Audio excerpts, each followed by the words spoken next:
मेरा नाम अजय कुमार राठौर, वेलकम आपका एसपी गाइडेंस में।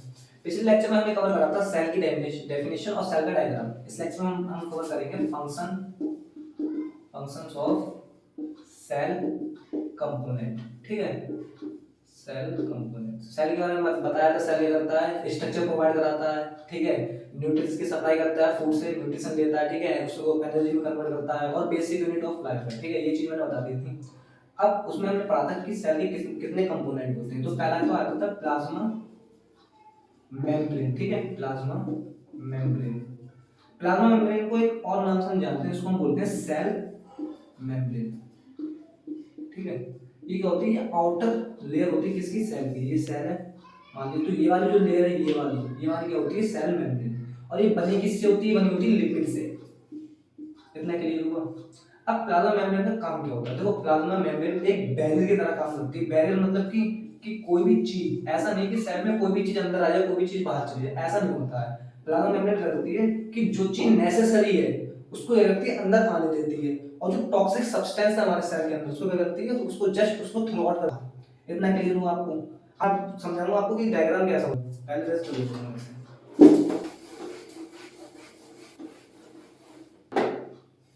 तो डायग्राम कुछ इस प्रकार से होता है।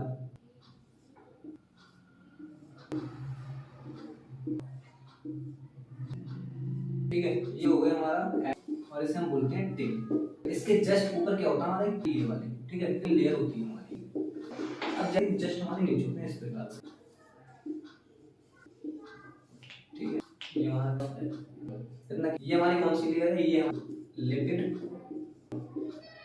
Lipid layer. ये ऐसे यहाँ पे प्रोटीन लगे हुए होंगे ऐसे, तो ये कौन सी लेयर, जस्ट कॉपी। अब एक चीज देखिए, ये हम स्पेस को बोलते हैं सेलुलर एक्स्ट्रा सेलुलर स्पेस। ठीक है, डायग्राम से बाहर होगा एक्स्ट्रा।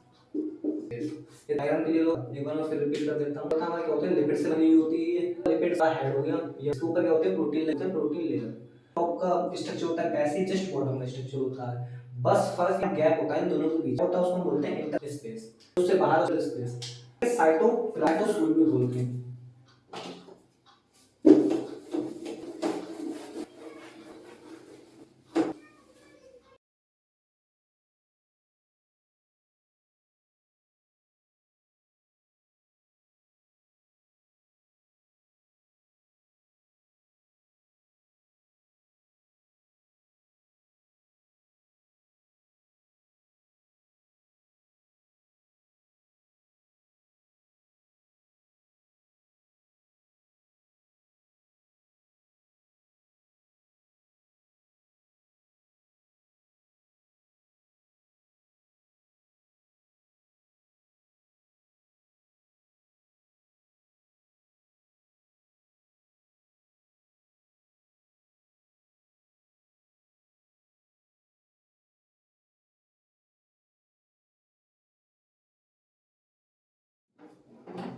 न्यूक्लियस। ठीक है, न्यूक्लियस हमारा प्रेजेंट कहाँ पे होता है, ये हमारा यूजुअली कहाँ प्रेजेंट होता है, सेंटर ऑफ द सेल।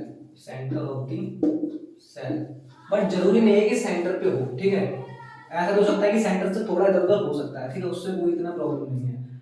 दूसरा क्या है, डीएनए और राइबोसोम्स की सिंथेसिस जो होती है, राइबोसोम्स सिंथेसिस, ठीक है, वो किसके अंदर होती है न्यूक्लियस के अंदर।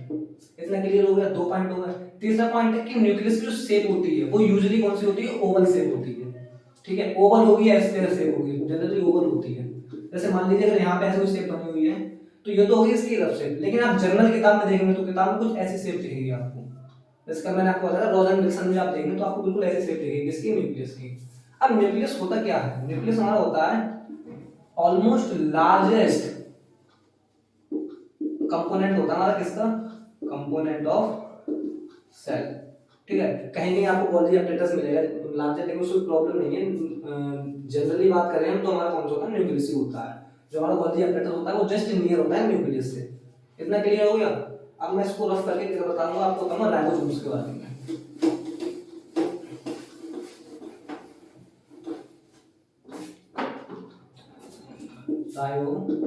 राइबोसोम्स। अब राइबोसोम्स क्या होते हैं, राइबोसोम्स होते हैं बहुत थिनी टाइप के स्पेयर होते हैं। ठीक है, सेल ऑर्गेनल तो है ये सेल ऑर्गेनल। ठीक ठीक है, और ऑर्गेनल कंपोनेंट भी बोलते हैं। तो जहाँ ये सब लिखा हो कंफ्यूज नहीं होना, ऑर्गेनल है कंपोनेंट। अब ये क्या करते हैं, ये करते हैं सिंथेसिस करते हैं। किसकी सिंथेसिस करते हैं, ये करते हैं synthesis of protein, various kind of protein, ठीक है, इतना क्लियर हो गया। अब राइबोसोम्स क्या होते हैं, आपने कहीं भी देखा होगा किसी मेम्ब्रेन से ऑक्सीजन, तो इस बात से कि राइबो हो गए, टू टाइप्स के हो गए राइबोसोम्स, कितने टाइप के हो गए, पहला हमारा आ गया यहां आ गया फ्री राइबोसोम्स, राइबोसोम्स, और दूसरा हमारा रहेगा membrane membrane, sorry ribosomes free जो सेल के अंदर और स्टिक है, ठीक है, जैसे आपने एंडोप्लाज्मिक रेटिकुलम में क्या था, सब सब अटैच्ड थे, ठीक है, रहते रफ कर देते हैं। इतना क्लियर राइबोसोम्स के बारे में।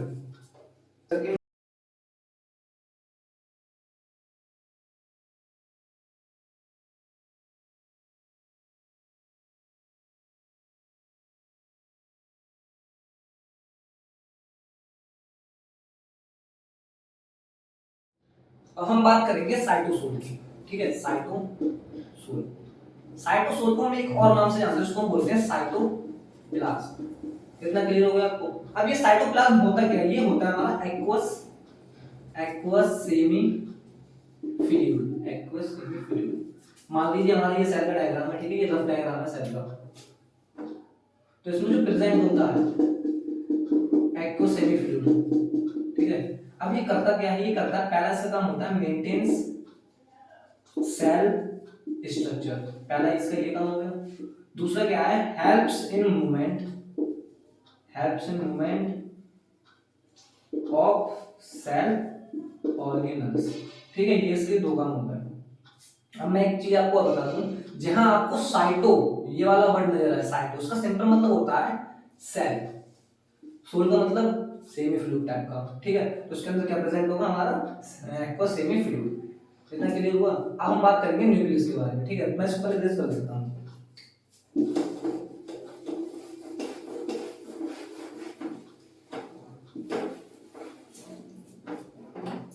न्यूक्लियस, ठीक है, न्यूक्लियस हमारा प्रेजेंट कहां पे होता है, ये हमारा यूजुअली कहां प्रेजेंट होता है, centre of the cell, centre of the cell, but जरूरी नहीं है कि सेंटर पे हो, ठीक है, ऐसा हो सकता है कि सेंटर से थोड़ा इधर उधर हो सकता है, ठीक है, उससे कोई इतना प्रॉब्लम नहीं है। दूसरा क्या है, डीएनए और राइबोसोम्स की सिंथेसिस जो होती है, राइबोसोम्स सिंथेसिस, ठीक है, वो किसके अंदर होती है, होती है न्यूक्लियस के अंदर। इतना क्लियर हो गया, दो पॉइंट हो गए। तीसरा पॉइंट है कि न्यूक्लियस की जो शेप होती है वो यूजुअली कौन सी होती है, ओवल शेप होती है, ठीक है, ओवल होगी या स्क्वायर शेप होगी, जनरली ओवल होती है। जैसे मान लीजिए अगर यहाँ पे ऐसी शेप बनी हुई है, तो ये तो होगी इसकी रफ शेप, लेकिन आप जर्नल किताब में देखेंगे तो किताब में कुछ ऐसी शेप दिखेगी आपको, इसका मैंने आपको बताया, रोजन विल्सन में आप देखेंगे तो आपको बिल्कुल ऐसी शेप दिखेगी इसकी, न्यूक्लियस की। अब न्यूक्लियस होता क्या है, न्यूक्लियस हमारा होता है ऑलमोस्ट लार्जेस्ट कंपोनेंट होता है हमारा किसका, कंपोनेंट ऑफ सेल, ठीक है, कहीं नहीं आपको गॉल्गी अपरेटस मिलेगा लार्जेस्ट, लेकिन उसमें प्रॉब्लम नहीं है, जनरली बात करें हम तो हमारा कौन सा होता है, न्यूक्लियस ही होता है। जो हमारा गॉल्गी अपरेटस होता है वो जस्ट नियर होता है न्यूक्लियस से। इतना क्लियर हो गया। अब मैं इसको रफ करके बताऊंगा आपको, बताऊंगा राइबोसोम्स के बारे में।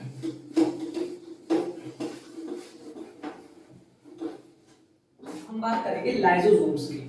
लाइसोसोम्स लाइसोसोम्स क्या करता है, अपने अंदर अप्रोक्स 50 से 60, ठीक है, डाइजेस्टिव एंजाइम कंटेन करता है, डाइजेस्टिव एंजाइम। और ये जो डाइजेस्टिव एंजाइम होते हैं ये इतने ज्यादा पावरफुल होते हैं कि ये चाहे तो लार्ज मॉलिक्यूल, जो लार्ज मॉलिक्यूल होते हैं हमारे किसमें, सेल में, जैसे कि हमारा आरएनए हो गया, ठीक है, डीएनए हो गया, उसको भी क्या कर सकते हैं, उसको भी हाइड्रोलाइसिस कर सकते हैं, ठीक है, उनका क्या कर सकते हैं, हाइड्रोलिटिक प्रोसेस कर सकते हैं उनका, ठीक है, एक तो ये हो गया। दूसरा हमारा है जो लाइसोसोम्स के एंजाइम होते हैं, लाइसोसोम्स के एंजाइम होते हैं, वो क्या करते हैं, वो अपना बेटर एक्शन शो करते हैं, बेटर एक्शन करेंगे, शो करेंगे कहां पे, शो ऑन पीएच। पीएच कितनी होनी चाहिए, लगभग लगभग 5, ठीक है, 5 हमें पीएच क्या होगी, एसिडिक होगी, ठीक है, ये तो आपने पढ़ाई होगी केमिस्ट्री में। यहाँ पे करेंगे वो अपना बेस्ट एक्शन शो करेंगे। अब मैं आपको दिखा देता हूँ उसका डायग्राम क्या होगा लाइसोसोम्स का। तो देखिए लाइसोसोम्स कुछ इस प्रकार के होते हैं हमारे, ठीक है, हो सकते हैं ये 4 प्रेजेंट हो, 5 प्रेजेंट हो, बहुत सारे प्रेजेंट हो सेल में। और इसके अंदर क्या होते हैं, इस प्रकार से क्या होते हैं, डाइजेस्टिव एंजाइम। ये आपको जो दिख रहा है ये इन्हें हम बोलते हैं डाइजेस्टिव एंजाइम, डाइजेस्टिव एंजाइम। इसमें कौन कौन से प्रोसेस हो गए, इसमें तो क्या हो गया, हाइड्रोलाइसिस हो गया, हाइड्रोलिटिक हो गया, दूसरे क्या करते हैं ये किसी को भी क्या करते हैं अपने अंदर क्या करते हैं उसको डाइजेस्ट कर देंगे, चाहे वो आरएनए हो, डीएनए और दूसरे लार्ज मॉलिक्यूल हो सकते हैं। इतना क्लियर हो गया। हम बात करेंगे गोल्जी एपरेटस की। गोल्जी एपरेटस,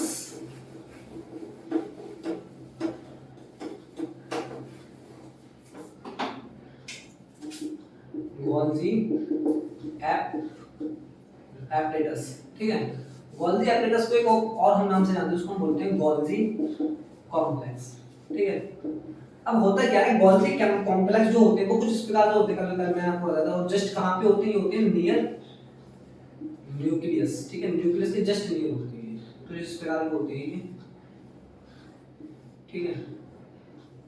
इनकी संख्या 3 से लेके 6 तक हो सकती है, तो कहीं कहीं 4 से 6 लिखी हुई है, मैं यहाँ पे 3 लेके चलता हूँ। अब यहाँ पे ये 3 जो वेसिकल दिख रहा है आपको, ये इसको हम क्या बोलते हैं, इसको हम बोलते हैं सिट्रेंस, ठीक है, इनको हम क्या बोलते हैं सिट्रेंस। ये क्या करता है, ये अपने अंदर क्या करता है, सिंथेसिस करता है बहुत सारी प्रोटीन की, और प्रोटीन को क्या करता है अपने अंदर स्टोर करके रखता है, क्या गोल्जी एपरेटस। इतना क्लियर हो गया आपको, और तो इसमें कुछ नहीं छूट रहा है, चलो इतना क्लियर हो गया। आपको बताऊंगा मिटोकॉन्ड्रिया के बारे में, मिटोकॉन्ड्रिया के बारे में, ठीक है। मिटोकॉन्ड्रिया जो है उसको हम एक और नाम से जानते हैं, हम बोलते हैं उसको power house of the cell. अब इसको हम पावर हाउस कहां से बोलते हैं, पावर हाउस मतलब पावर हाउस क्या होता है, जहां से हमें एनर्जी मिलती है, ठीक है। तो हमें यहां से क्या मिलता है, हमें यहां से मिलता है एटीपी का फॉर्मेशन, ठीक है। एटीपी का फॉर्मेशन कहां होता है, मिटोकॉन्ड्रिया में। एटीपी क्या है, एडिनोसाइन ट्राइफॉस्फेट, ये हमारे क्या होते हैं, मॉलिक्यूल होते हैं जो कि एनर्जी के ही मॉलिक्यूल होते हैं हमारे, ठीक है। इतना क्लियर हो गया। अब जो मिटोकॉन्ड्रिया है उसके अंदर देखो दो चीजें होंगी हमारी, दो हमारी क्या होंगी, दो हमारी किसकी लेयर होंगी, लिपिड लेयर होंगी, ठीक है। मैं आपको डायग्राम ये रेस कर नीचे हो जाएगा होता है ना,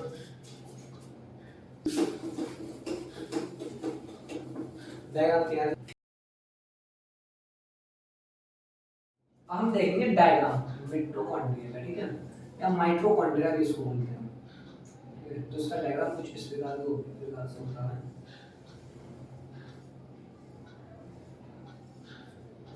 ठीक है। ये क्या होगा, मैंने आपको बताया कितने लेयर होती है, 2 लाइपो प्रोटीन लेयर भी बोलते हैं, लाइपो लेयर भी बोलते हैं, लाइपो प्रोटीन मेम्ब्रेन भी बोलते हैं, जो चाहे वो लिख सकते हैं आप लेयर, ठीक है।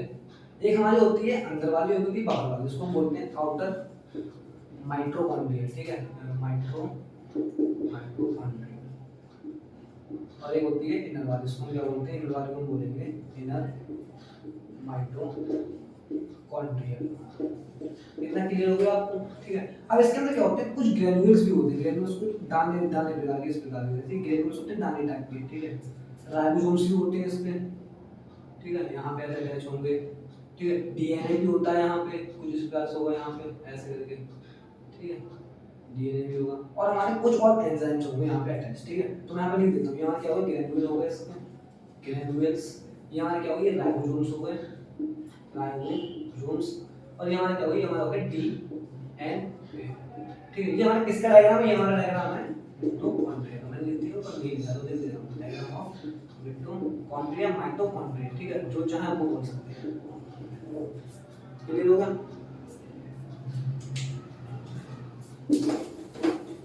अब हम देखेंगे सेंट्रोसोम्स के बारे में,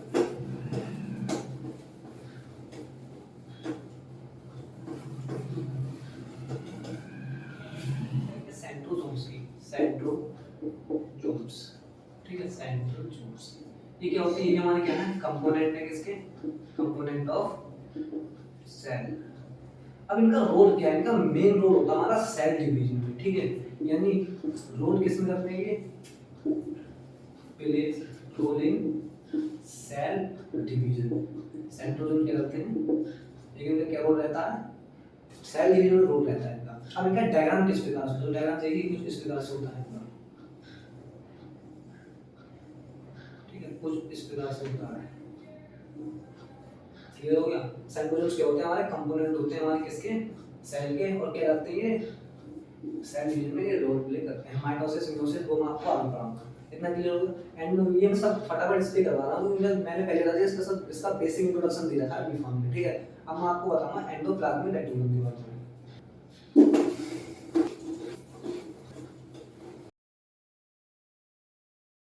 हम देखेंगे एंडोप्लाज्मिक रेटिकुलम। एंडोप्लाज्मिक रेटिकुलम ये क्या होता है? ये पैटर्न होता है हमारा किसका? Pattern of membrane. ठीक है, पैटर्न होगा मेम्ब्रेन्स का, और क्या होगा? इंक्लोज करता होगा किसको? चैनल को, या एक चैनल फॉर्म करता होगा चैनल। कितना क्लियर हो गया? जैसे मैंने आपको कल बताया था कि कुछ इस प्रकार की होती है कि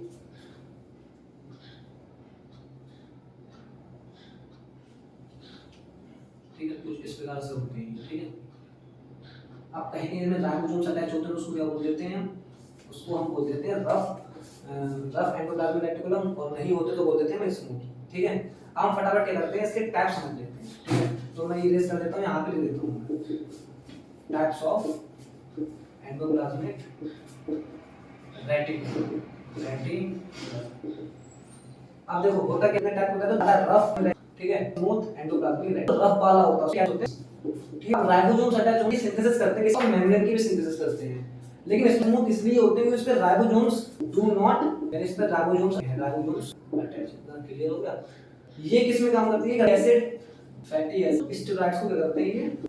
और कहीं फॉस्फोलिपिड भी लिखा होगा, फॉस्फोलिपिड की सिंथेसिस में वर्क करते हैं। इतना क्लियर हो गया? एंडोप्लाज्मिक रेटिकुलम एक बार देता हूं, पैटर्न होता है किसका? मेम्ब्रेन इंक्लोज करता है चैनल, ठीक है, वो फॉर्म करता है, कुछ नहीं है।